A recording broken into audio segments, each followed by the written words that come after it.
there are experiments where people's task is to pick up an object. And they can see the object in front of them. Okay, so you're given the task, that's the basic story. The story is, what you're required to do is to transform yourself from the person you are now into the person who has possession of that watch. It's just a standard laboratory experiment. But the watch is actually not there. It's an image that's generated by mirrors. And when you move towards the watch, you find that it's not where it appears to be. Well, the fact of the object not being where it appears to be is an anomaly with regards to your current plan. And you'll react to that emotionally. The first thing that will happen is that, well, obviously you're going to be surprised, right? You think, this is pretty easy. I'm going to pick that up, and you find out that the thing that you see is not actually there. That's an anomaly. You say, well, you contrasted your desired future, which was your aim when you moved your arm, with the actual outcome of your actions. It's a part of your brain called the hippocampus that seems to be responsible for comparing what's actually going on, insofar as you can interpret that, with what you want to happen. And if a mismatch occurs, that sets up a whole sequence of related events. And those events manifest themselves in emotion and in thought and in behavior. Most evidently in emotion. If you're going to do something, you've done it before, and it doesn't work out the way you expected it to, the events that constitute the anomaly, the unexpected occurrence, they're surprising. And the question then is, what does surprising mean? Well, it basically means that something threatening has occurred and something unknown has taken place. What does the unknown mean? Well, the thing about the unknown is that you don't know what it means. That's a pretty straightforward statement. But you see, that immediately introduces a strange sort of paradox, because you lack infinite information. Obviously, people don't know what they're doing all the time, which means that you come into contact with things that you don't understand a lot. And that means, in a sense, that you have to know what to do when you don't know what to do. Because you don't know what to do a lot. And that doesn't just bring you to a halt. Well, it is the case that your nervous system is hardwired to move to a sort of default position when the explicit plans that you have that you're carrying out fail. So as long as you could say, in a sense, as long as you know what you're doing, which means that you have a representation of where you are and where you'd like to be. You're carrying out your plans to make the move, and things are going according to plan. Well, as long as you're doing that, then the higher centers of your brain, the cortex, basically, it's under control. You know what you're doing. You feel comfortable and secure.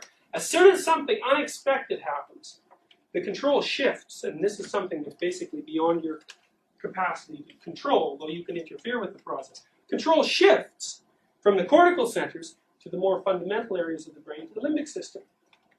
When something unexpected happens, two things occur. You stop, you feel a little bit of anxiety. It depends on how unexpected the occurrence is. If it's really unexpected, you'll be very, very frightened. If it's just something minor, league, unexpected, you'll just stop.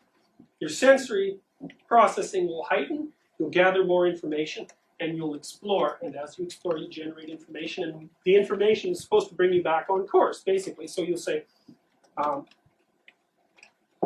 what you'll do if you're trying to reach for the watch and you find out that it isn't where you think it is, well, you'll start making different sorts of approach sequences until you end up producing the outcome that you intended. When something unexpected occurs, two sets of circuitry are activated. One looks like it's dominated by the right hemisphere, the other looks like it's dominated by the left hemisphere. Unexpected things make you anxious and curious, and you can localize those emotions in the body, so to speak. Anxiety is the emotion that accompanies the cessation of your body's plan-directed activities. Okay, you could say that anxiety is what you feel when you slip into the mode of pause for further analysis. What you expected to do didn't happen, so you have to stop. Curiosity is what you feel when it's necessary for you to explore further, to gather new information, to update your plans. And exploration is basically governed by the interplay of the circuitry, brain circuitry, that mediates anxiety and curiosity. Curiosity, by the way, that's associated with positive emotions. And anxiety, as you all well know, is associated with a negative emotion. People would rather not experience it. Curiosity, or surprise, is basically a juxtaposition of those two sets of emotions, which work antagonistically. The unknown produces conflict all by itself. You have a hardwired response to the emergence of the unexpected. You have to, because you have to know what to do when something unexpected occurs. It's instinctive.